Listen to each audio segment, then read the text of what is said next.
Hey Appostra Nuts, it's Appostra T. We're coming back with another video for you today. I thought today we'd do some more touring. There's a few buildings around town that everybody hasn't seen yet, and I'm sure people want to see what's in them. I know everybody gets curious when they see new buildings and stuff, and well, let's just see what's going on. Let's just go back to the other view so it's a little bit easier to do the tour. Oh look, Mountain Beard, my favorite spot. Alright. I was thinking today we'd go down and check out the archery range slash fishing pond, and also the bookstore and the potion place and the record store. So let's start with the archery range. This is where you can test your skills on shooting a bow.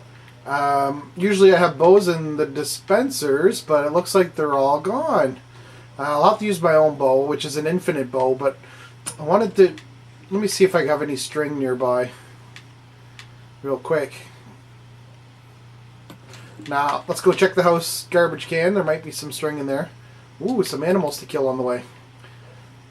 Delicious pork chops. Must have steak and pork chops. Okay.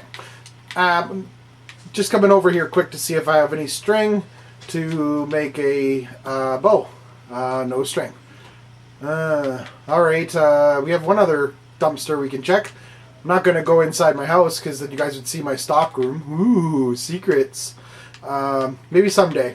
We had a griefer on the other day, and I went to bed and I left the Xbox on so one of my other buddies could play that I trust a lot, and somebody I'd added as a friend came on, and they kind of griefed. They blew up my stock room and took out like over 50% of my inventory stock that I've been gathering all this time.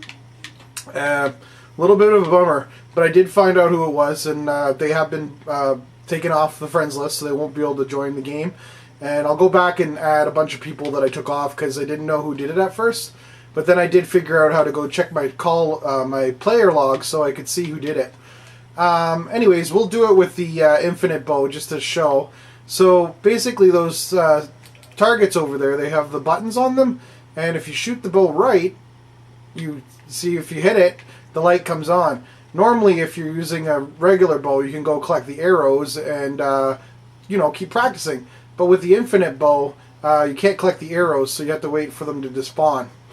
Well, that one's a little bit trickier. I wasn't doing a full pull, that's what it was. Well, that's strange. Let's see. Okay, full pull. There, okay. Anyways, usually I can get these like 4 for 4, but of course, because I'm doing a video, it's gonna, you know, take me like 10 tries each one. I always aim a little bit to the left. It seems to work when you're straight on. And there we go. We got all 4 done. Yeah, ever feel like getting an ocelot to get the achievement? We do have set up a dispenser with some, well, I guess there's only one fishing rod left. People put the back to stuff when you're done, please. And you can just fish in this little pond. We also have a fishing shack that I'll show you another time, but basically, eventually the fish will bite and then you pull it, and there you go, you get a fish. You can always, you can cook the fish, or you can leave it uncooked. If you want to get the ocelot, you got to leave it uncooked. Alright, so from here we'll climb up these vines and go to the potion and record store. We'll do the potion shop first. And we have villagers trapped inside of the potion shop if you want to do trading. These are the priests, so these guys get the good loot, like all the enchanted gear, and you can get XP potions from them too if you unlock their last trade. And there's always some free potions here you can help yourself to. Don't get greedy. Take 1 or 2. And right in the basement here, we also have a brewing station where you can brew with your own materials. And there's a villager down here you can trade with too, who's got a Respiration 3 book, which is pretty cool. Alright, so from here we'll go... That's not really anything special about it. This is one of my favorite builds that I did. It's a record shop, and it's shaped like half of a record. And it's got a really cool door where you just step on the piston. You got to walk right through, and that cool automatic door happens. In here we got tons of records. If you want a set, take a set. You can come in here and chill and listen to music if you want. And this is just records that we've collected from our monster spawner, which I'll show you at another video. Anyways, so yeah, you can see we got lots of records. Don't stop halfway through, because if you do, you'll get stuck and suffocated. From here, we'll go on to the bookstore, which we call it a bookstore, but I just really stock it with enchanted books, extra enchanted books in case somebody wants an enchanted book. Pretty much, you don't have to pay for it. If you want to leave a donation, you can. There is a chest right here if you want to leave a donation for any books that you take. As you can see, each corner has a theme. So this one here has the pickaxe. That means these enchantments are normally for tools. So we got the unbreaking, efficiency. Those ones are empty. So basically unbreaking and efficiency. But if we get fortune and stuff like that, we probably usually keep those for ourselves. But maybe if I get a whole bunch, I'll put some in there. This one would be for the weapons. So, you know, different sharpness levels. Knockback, that's for your bow, fire aspect, etc., etc. And this is for your armor, same thing. You get the smite, or not the smite, you get the fire resist, blast resistant, projectile, all that stuff. And this one here is just blank books. And every nook has a anvil if you want to do repairs or add a book. And there is also a villager in here, one of the priests, and he's got some pretty cool trades. Well, that didn't take long at all, so we're going to do some more touring. Let's see, we're going to go over here. In front of the big red barn, there's a park area, just for lounging or whatever, and there is a fountain you can go in if you ever catch on fire. To the right of the park, if we jump over here, I know we're not supposed to, well, we're going to break a few bushes. We have a tree farm where you can plant trees, and it's controlled how high they can grow, so it's easier to harvest them, especially for the oak, where they can grow to those big sizes and get real hard to harvest. Over here we have a farmer's market. Right now I only currently have 2 farmers trapped in here, and they both do the same trade. Raw chicken, which is hard to get chickens right now because we're having a hard time spawning a lot of animals. This is the organic farm where we pick all the vegetables by hand, and anyways, all the melons and pumpkins and potatoes, carrots, and we have wheat over here behind the farmer's market.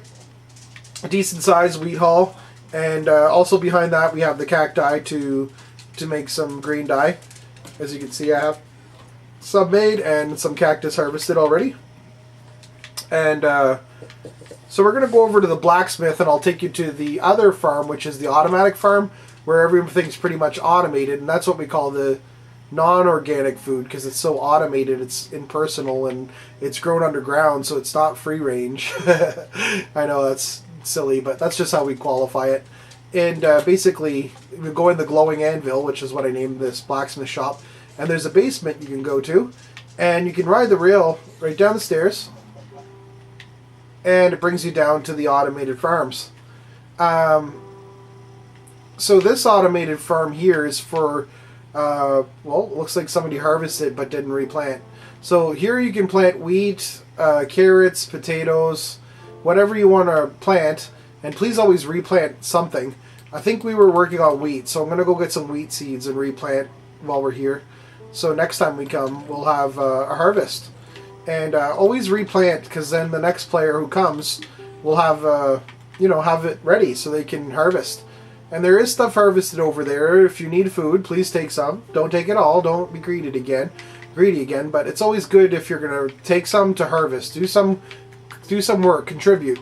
I don't have more stuff harvested probably than we'll ever need, but it doesn't matter. It's just the principle. And plus you get to work on your leaderboard stats. So maybe someday you'll be the top farmer in the Xbox world. We always play on normal, so you know you're always working towards the same skill level, and if you play on your worlds on normal, if you ever get a chance to play, you know, you can increase your stats that way every time you play, whether you're in this world or in your own. So yeah, farming can be boring, but it is part of a routine sometimes when you're like unwinding and you don't know, you just maybe don't have the urge to do any mining, or you don't have any urge to do any building. It's something you can do that's simple, takes your mind off stuff, and it's very easy to do, and you can like listen to music while you do it, or watch YouTube videos, hint hint, and you know, go watch your favorite YouTubers or whatever. Also, you watch movies on your laptop, or just keep yourself occupied while you're doing it. And for instance, I'm making a video and doing it right now. But anyways, I'm going to try to get this planted a little quicker here so I can move on to the next step here. And I want to just show you the other on it. I'll plant this last row when I'm done the video. Alright, so basically this next one is for the pumpkins or melons. Right now we have pumpkins because our main food source is like potatoes and stuff.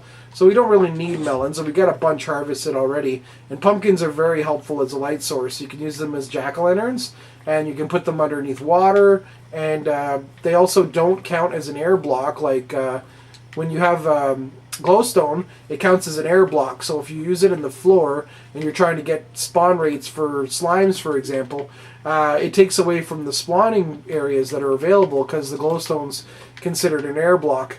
And this is a manual reed farm. You do have to go around and punch it. We got a ton of sugarcane or reeds already harvested, so I'm not going to do a harvest with you guys on the video. I'll come later to do that. And if you're ever down here, there is a few different things about it. Like there's a room right here. If somebody goes to sleep, there is 3 beds. There used to be 4, but there's 3 beds you can sleep in. This tunnel leads, if you face it or follow it, to the bottom of the big red barn, the stock room. Wait, this one leads to the big red barn. Sorry, I'm not sure where that one leads. One of them leads to the big red barn, and this right here is a stairway to go up in case you don't want to go up the rail cart or if you don't want to climb the ladder. And as you go up the stairs, we're going to see a few different levels with different things. Like this is another tree farm underground. Created by Ledooms. You can always go up the ladder if you want to, but I usually like using the stairs going up. Coming down, the ladder's perfect because you can fall and there's water that's so fast to go down. And then this level here, you can get mycelium or grass. We always harvest it with a silk touch shovel. Usually there's 1 in here or 2, and please leave them here. They're here for that purpose. And once you harvest, you replant, and you leave 1 right here, either mycelium or grass block, and it'll grow all of them into the grass or mycelium. Right now we're doing mycelium. This is the cocoa bean harvester. You push this button, and this goes up and down, releasing all of the cocoa beans. And you can just pick them up, and then you replant them. I'm not going to trigger it because I don't want to do that right now. But I am going to show you where this comes out. So if you keep going up the stairs, like this, when you get to the top, ta-da! It takes you right by the tree farm and the cactus farm. Alright, so that was quite a long video here. We're looking at about 15 minutes. That's a good length. We're going to call it a video, and maybe next time when we do a tour, we'll go and see either Brodus's tower, we'll see this Full Metal's tree house thing, or maybe we'll go see this mysterious floating island and see what's up there. I guess if you guys comment, like, subscribe, maybe comment on things you might want to see. We've almost toured everything in here. I will show what this is as well. That's it, guys. Thanks for watching. Hopefully you like, subscribe, share, spread the word. More Appostra nuts, the better. Thanks for watching. This is Appostra T. Peace.